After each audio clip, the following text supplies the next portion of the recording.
दिवाळीच्या फराळामध्ये सगळ्यांच्या जास्त आवडती असते ती म्हणजे कुरकुरीत चकली।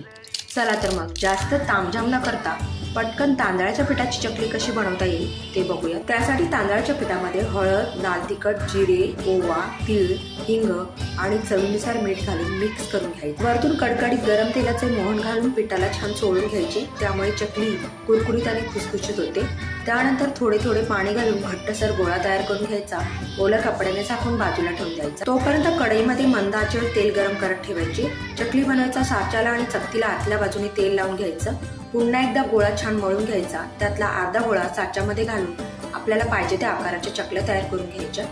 प्लास्टिक शीटवर एका वेळेला 5 ते 6 चकल्या पाडून कडकडीत गरम तेलामध्ये गॅस मध्यम आचेवर करून सोनेरी रंग येईपर्यंत चकल्या तळून घ्यायच्या आणि तेल निथळण्यासाठी एका चाळणीमध्ये काढून घ्यायच्या। मस्त कुरकुरीत चकली तयार झाली।